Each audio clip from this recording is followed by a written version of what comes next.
नमस्कार, स्नेहाज किचन स्टोरीजमध्ये आज मी तुमच्याबरोबर पालकाच्या पुरी कशा बनवायच्या याची रेसिपी शेअर करणार आहे. ही पुरी मस्त खुसखुशीत बनते, बाहेरून टम्म फुगते आणि प्रवासामध्ये जर तुम्ही घेऊन जाणार असाल तर एक 3 ते 4 दिवस आरामामध्ये टिकते. लहान मुलांच्या डब्यासाठी, नाश्त्यासाठी हा एक उत्तम पर्याय आहे.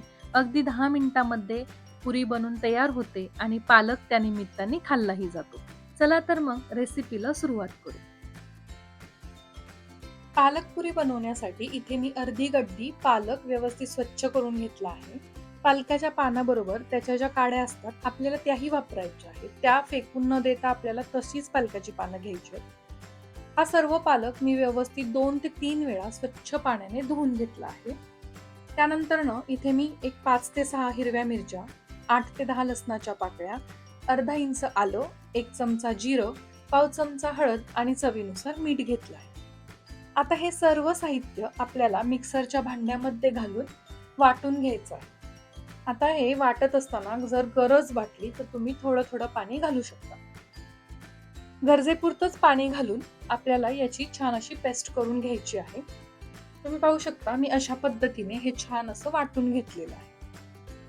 आता एक मोठं ताट घ्यायचं आहे किंवा तुम्ही परातही घेऊ शकता आणि त्यामध्ये आपल्याला ही पेस्ट घालून घ्यायची आहे. ही जी आपण पालकाची प्युरी केली आहे ती घालून घ्यायची आहे.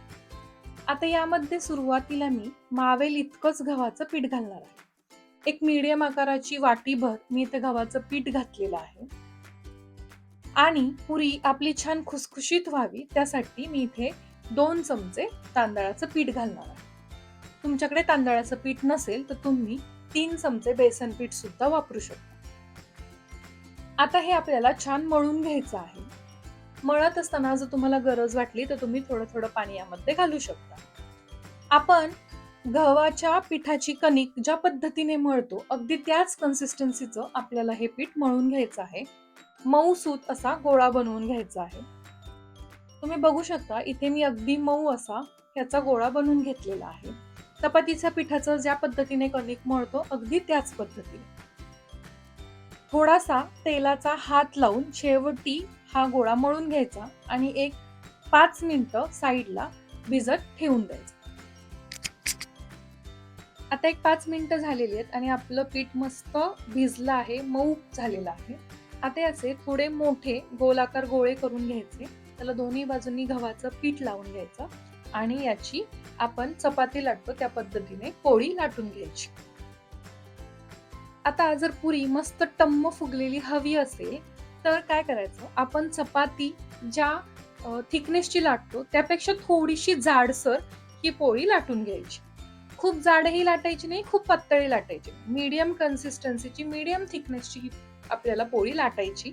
त्यामुळे पुरी दोन्ही बाजूनी मस्त टम्म फुगते. आता ही माझी बऱ्यापैकी लाटत आलेली आहे. शेवटी मी काय करणार आहे, वरच्या बाजूनी एकाच साईडने याला तीळ लावून घेणार आहे. आता तुम्हाला हवं असेल तर तुम्ही पांढरे तीळ पीठ मळताना सुद्धा त्यामध्ये घालू शकता आणि नाही घातले तरी सुद्धा चालू शकतात. तीळ लावून घेतले की परत एकदा वरचेवर ही पोळी आपल्याला लाटून घ्यायची. त्यामुळे काय होतं, तीळ त्याला व्यवस्थित चिकटून बसतात. आता यानंतर मी एक मीडियम आकाराची गोल अशी वाटी घेतली आहे. त्याने गोल अशा पुऱ्या करून घेणार आहे. तुम्हाला हवं असेल तर तुम्ही छोटे छोटे गोळे करून डायरेक्ट पुऱ्या सुद्धा लाटू शकता. तसं सुद्धा चालू शकतं. पण असं लाटल्याने ना ते व्यवस्थित आणि पटकन लाटलं जातं. पुऱ्या खूप फास्ट होतात. आता एका साईडला मी इथे कढई गरम करण्यासाठी ठेवली होती. त्यामध्ये तेल चांगलं गरम करून घेतलंय. तेल थोडंसं कढईमध्ये जास्त घ्यायचं. पुरी त्यामध्ये व्यवस्थित बुडली जाईल इथपर्यंत तरी तेल असायला हवं. तेल छान गरम झालं की गॅसची फ्लेम मीडियम करून घ्यायची आणि त्यानंतर त्यामध्ये एक एक पुरी सोडून व्यवस्थित तळून घ्यायची. पुरी जेव्हा आपण तेलामध्ये सोडतो तेव्हा झाऱ्याच्या मदतीने वरच्यावर पुरी थोडीशी हलकीशी खाली दाबत राहायची.